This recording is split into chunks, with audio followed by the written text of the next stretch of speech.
एक Bombay high court की जानिब से, बॉम्बे हाई कोर्ट के एडवोकेट की जानिब से और औरंगाबाद हाई कोर्ट के एडवोकेट की जानिब से जब नोटिस उनको इशू होता है तो उसके बाद में ऑटोमेटिकली 2023 से 20% अमाउंट उनके अकाउंट में डिपॉजिट होना स्टार्ट होता है और अक्टूबर 2024 से ऑटोमेटिकली 100% अमाउंट उनके अकाउंट में आना स्टार्ट होता है। बहरहाल ये जो एफ दाखिल हुई थी 95/2025, ये दाखिल हुई 9/7/2025 को 1:56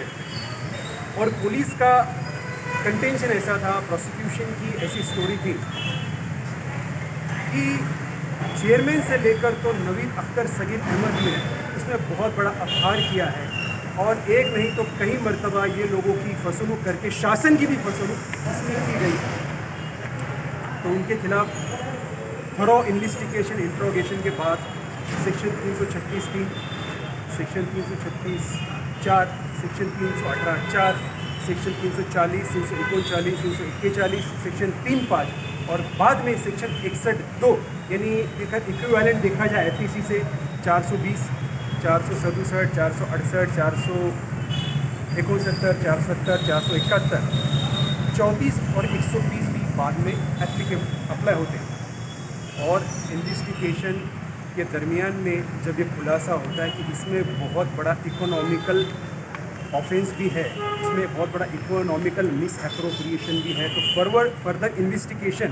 एंड इंट्रोगेशन के लिए सकोल तपासनी और सकोल चौकशी के लिए मामला जो इकोनॉमिक ऑफेंस विंग नासिक को ट्रांसफ़र किया जाता है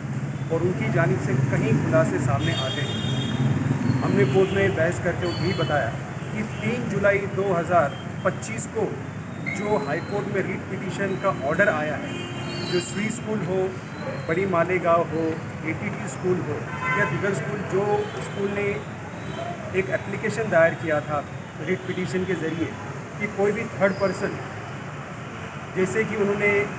एक यूट्यूबर, फेमस यूट्यूबर मालेगांव के जाबिर शाह, लतीफ़ शाह के ख़िलाफ़ में कहा था कि ये एक थर्ड पर्सन किसी के ख़िलाफ़ में एफआईआर दाखिल करने का इख्तियार नहीं रखते, तो इसको हाई कोर्ट ने गलत मानते हुए ये कहा है कि anybody can set a law in motion, nobody can be avoid and prevent so as to set a law in motion, even the police official can also press in to service any sort of FIR. तो इससे clear cut साबित होता है कि FIR कोई भी दायर कर सकता है, लाजमी नहीं कि एफआईआर दाखिल करने वाला उस स्कूल का टीचर ही हो या उस स्कूल का प्यून हो या फिर क्लर्क हो, कोई भी लॉ मोशन में सेट कर सकता है। और दूसरी तरफ हाई कोर्ट ने एक रीट पिटीशन में ऐसा कहा कि अगर आप पैरा नंबर 6 और पैरा नंबर 9 देखेंगे, उसमें क्लियर कट ऐसे रिसाइटल दिए हुए हैं कि इसकी फर्दर इन्वेस्टिगेशन के लिए प्रधान सचिव के पास में एक लेटर इशू किया जाए, उनका थरो और उनका डिटेल में जो एफिडेविट और वेरिफिकेशन मंगवाए। उनका वेरिफिकेशन आने के बाद में 10/7 को वेरिफिकेशन आता है और 19/7 को फाइनल वेरिफिकेशन जो है वो सादर होता है, जिसमें काफ़ी सारी चीज़ें और काफ़ी सारी बातों का खुलासा होता है कि उसमें नवीद अख्तर सगीर अहमद का रोल क्या है और डॉक्टर शफीक अहमद जमील अहमद का रोल क्या है। इसके साथ साथ ये भी पता चलता है जो Sardar primary school in commensuration with Sardar primary school in commensuration with citizen welfare education society, भले ही वो सोसाइटी हो जो सरदार प्राइमरी स्कूल के साथ है फिर स्वीज के साथ हो, उनका नेक्सस तो है। और जब एफिडेविट आता है तो उसमें काफ़ी सारी बातों का खुलासा होता है और यह भी खुलासा होता है कि कुल 19 टीचरों की उसमें अपॉइंटमेंट होती है, जिनके अंदर 2 टीचर जिनका टीईटी टेस्ट अपरिहार्य यानी अनिवार्य था, इंडिस्पेंसिबल था, उनका टीईटी टेस्ट ना होकर बाकी टीचरों का करवाती, वो भी डेट के अंदर टैंपरिंग करके, और डेट उसकी होती 16/6/2014, जिसको टैंपर करके वो 12/1/2012 करवाते।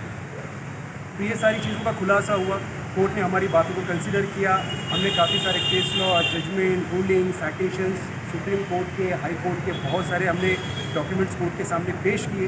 और कोर्ट ने हमारी बातों को कंसिडर करते हुए बेल एप्लीकेशन नंबर 667/2025 एंड 668/2025 ये दोनों को रिजेक्ट किया है और कोर्ट ने रीजनिंग एंड फाइंडिंग में ऐसा दिया है कि मामला बहुत गंभीर स्वरूप का है, इसके अंदर और भी आरोपी पकड़े जाने की गाढ़ शक्यता है, इसके अंदर अब तक चार्जशीट फाइल नहीं हुई है, फर्दर इन्वेस्टिगेशन एंड इंट्रोगेशन अब तक इसमें बाकी है और इसमें इतना बड़ा अपहार हुआ है, इसकी शक्यता अभी तक असर्टेन नहीं की जा सकती, तो इसका भी खुलासा होना बाकी है। इसी के बुनियाद पर आज कोर्ट ने